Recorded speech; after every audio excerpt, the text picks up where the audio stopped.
안녕하세요. 바닷가 마을에 살고 있는 강윤철이라고 합니다. 노총각이던 저는 4년 전에 간신히 결혼을 해서 이제 아이가 4살이죠.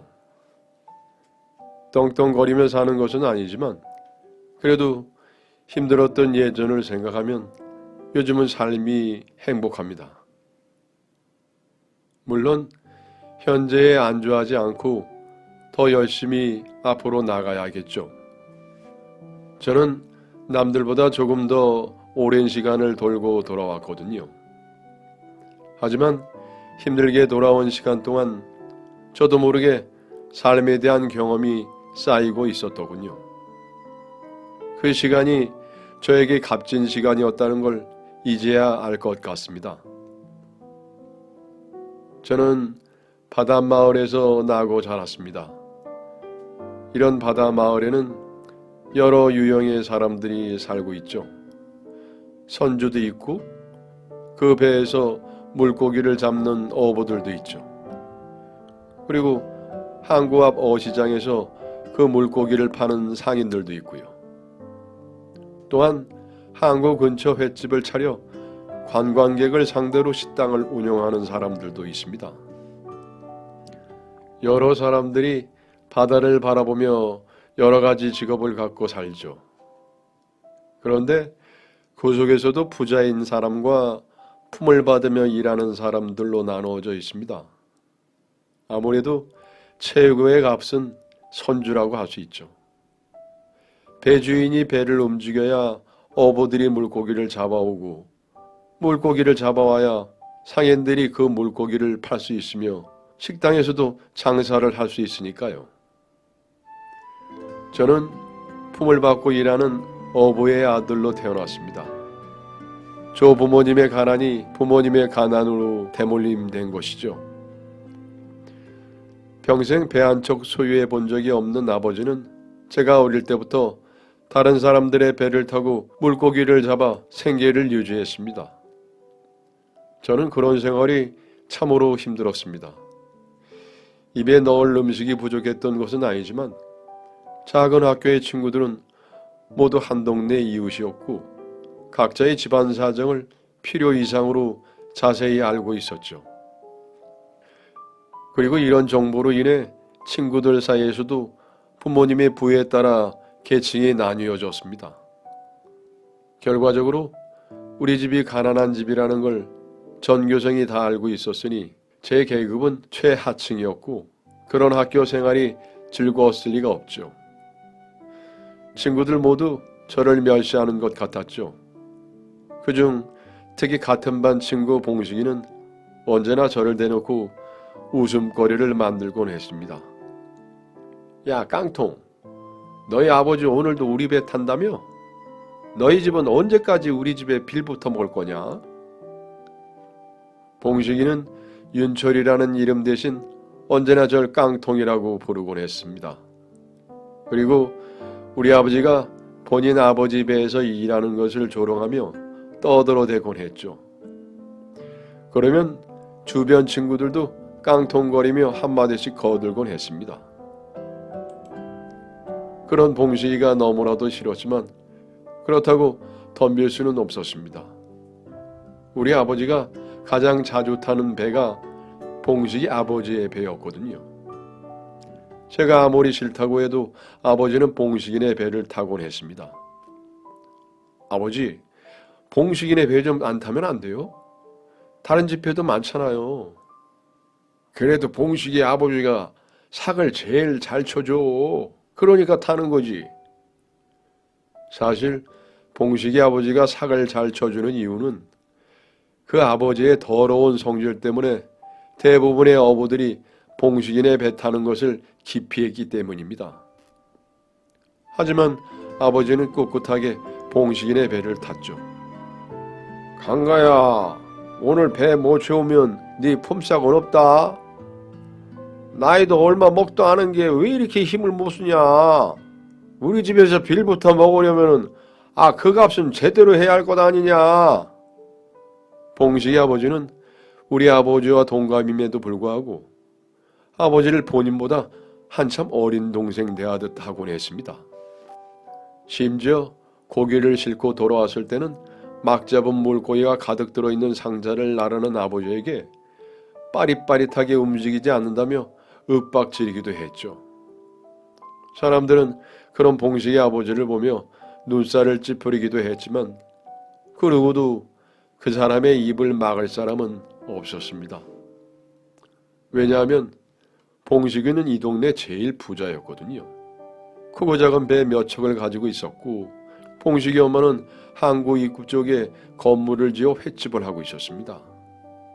그러다 보니 우리 동네 사람들 중에 봉식이네 배 한 번 안 타본 사람이 없고 봉식이네 돈 한 번 안 빌려본 사람이 없을 정도였습니다.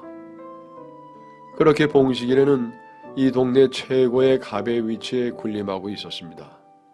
게다가 우리 엄마도 가끔 봉식이네 횟집에 가서 일을 하곤 했으니 우리 집이 봉식이네 빌부터 먹는다는 말이 틀린 말은 아니었죠. 저는 제발 엄마만이라도 봉식이네 식당에서 일하지 말라고 빌었습니다. 그래도 엄마는 그 가게에서 일을 하셨죠. 그런데 엄마가 가끔 그 식당에서 일하는 이유는 다른 게 아니라 다른 곳에 비해 편하다는 것이었습니다. 봉식이네 가게는 회와 함께 나가는 잔등이 다른 집에 비해 적었거든요. 다른 횟집에서는 10가지 이상의 찬이 나간다면 봉식이네 가게에서는 5가지 정도뿐이었죠. 그러다 보니 손님이 많아도 따로 손갈 일이 많지는 않다고 했습니다. 사실 봉식이네 횟집은 크기만 했지 나가는 횟감의 질이나 반찬을 보면 엉망이었습니다. 심지어 반찬을 짜고 맛없게 만들어서 일부러 손님이 리필하지 못하게 한다고 했습니다. 봉식이 부모님은 이 동네를 보고 찾아오는 고객에게조차 갑질한다는 것이 그런 것에 고스란히 담겨 있었죠. 그런데 식당을 그렇게 운영하면 망해야 하는데 이 동네에서 가장 신식의 큰 식당이라서 그런지 외지 사람들은 봉식이네 식당을 잘만 가더군요. 저는 봉식이네 식당 앞에 빼곡히 주차된 차들을 볼 때마다 혼자 속으로 에이구 호구들 하는 생각을 하곤 했습니다. 하지만 제가 할 수 있는 건 아무것도 없었죠. 그저 어른이 되기만을 바랄 뿐이었습니다. 어서 이 지긋지긋한 동네를 벗어나고 싶었거든요. 그렇게 시간이 흘러 고등학교를 졸업을 했고 저는 항구 앞에 있는 어시장에서 물건 나르는 일을 했습니다.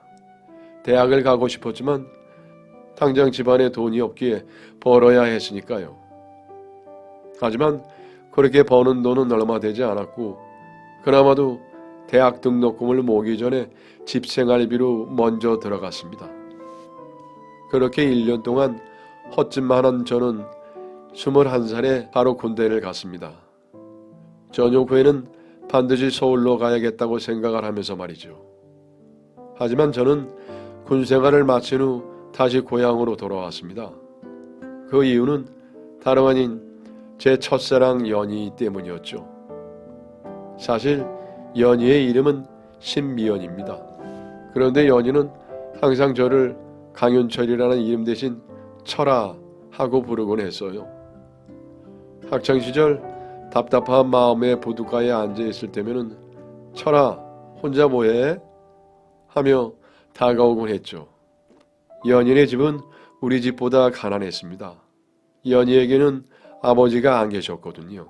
하지만 앙심을 가득 품고 있는 저와는 달리 그녀는 누구에게나 다정했고 친절했습니다. 그러다 보니 또래 남자애들 중 연희를 한 번도 안좋아한 사람이 없을 정도였죠. 저 역시 그랬고요.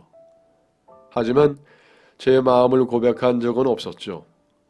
다만 군생활을 하는 동안 힘든 마음에 연희에게 편지를 보냈는데 연희가 바로 답장을 해주었고 우리는 2년 6개월 동안 꾸준히 편지를 주고받았습니다. 그리고 저는 이제야말로 연희에게 제 마음을 고백하기로 마음을 먹은 것이죠. 그렇게 고향으로 돌아온 저는 다시 어시장에서 물건을 나르며 일을 했습니다. 이번에는 집에다 돈을 최소한으로 들였습니다. 연희에게 고백할 때 줄 반지를 사야 했거든요. 그렇게 열심히 돈을 모은 지 4개월 정도가 되었을 때 읍내에 있는 금은방에 가서 작지만 깔끔한 금반지를 구입했습니다. 그리고 연희의 집 앞을 찾아가 서성거렸죠. 전화를 걸면 바로 나올 테지만 뭔가 우연을 가자하고 싶었습니다. 그런데 연희의 집 앞을 서성이는 저를 발견한 사람은 아쉽게도 연희가 아닌 연희의 동생이었죠. 윤철이 형. 진호야. 형 여기서 뭐해요? 우리 누나 찾아요? 연희, 아니 미연이한테 물어볼 게 있어서. 미연이 어디 갔어? 봉식이 형한테 갔을 거예요. 요즘 예물 뭐 어쩌고 하면서 그렇게 불러대대요? 예물? 형 몰랐어요? 누나 내년 2월에 봉식이 형이랑 결혼하잖아요. 그 말을 듣는 순간 더 이상 아무런 말도 들리지 않았습니다. 저는 말없이 뒤돌아 터덜터덜 걸었죠. 진호가 저를 부르는 것 같았지만 더 이상 아무런 말도 듣고 싶지 않았습니다. 그날 이후 봉식에 대한 분노와 연희에 대한 배신감이 폭발해 며칠을 실로 지새웠죠. 그리고 이제껏 연희가 저와 같은 마음이라고 생각했던 저는 그녀도 결국엔 돈을 선택한 것이라며 결론을 내렸습니다. 그리고 이번에야말로 확실하게 이 지긋지긋한 곳을 떠나야겠다고 결심을 했죠. 그제서야 다시 정신을 차린 저는 딱 100만 원을 모아 고향을 떠났습니다. 그렇게 무작정 서울로 올라와 이곳저곳을 돌아다니며 일자리를 구했지만은 대학도 안 나온 시골 사람인 제가 할 수 있는 일은 별로 없더군요. 그러다가 운 좋게 작은 인터넷 쇼핑몰에 취직을 하게 되었습니다. 워낙 박봉이라 고시원비를 내고 나면 거의 라면만 먹고 살아야 했지만 그래도 뭔가 잘 될 것이라는 희망이 있었습니다. 쇼핑몰은 이런저런 잡무가 많았어요. 하지만 뭐든 배우겠다는 자세로 열심히 일을 했죠. 업무는 많았고 근무 환경은 열악했지만 직원끼리 서로를 응원하는 분위기였기에 저 또한 힘들지 않게 적응할 수 있었습니다. 그러던 어느 날 퇴근 후 회식을 하게 되었는데 갑자기 단체 사진을 찍자는 실장님의 제안에 막내였던 제가 실장님의 디카로 사진을 찍게 되었죠. 그런데 그 사진을 보던 대표님이 대뜸 저에게 사진을 찍어봤느냐고 묻더군요. 아니요, 그럴 리가요. 그런데 구도를 잘 잡았네. 윤철이 조금만 가르쳐서 사진팀에 일하면 되겠다.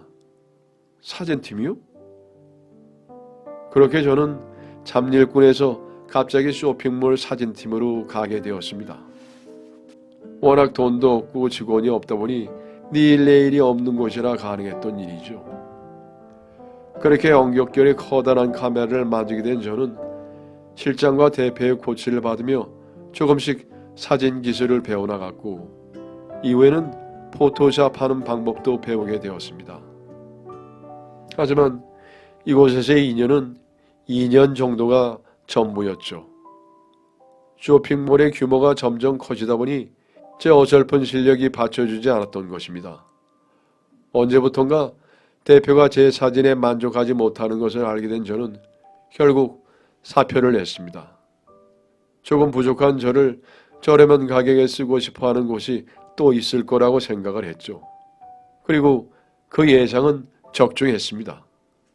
사실 몸값만 낮춘다면 할 수 있는 일은 제법 많았어요. 그리고 이번에 제가 들어간 곳은 스튜디오였습니다. 아기 사진이나 가족 사진을 찍은 인물 사진관이 아니라 홈쇼핑 잡지에 실리는 제품 사진을 촬영하는 큰 상업 스튜디오의 보조로 들어간 것이죠.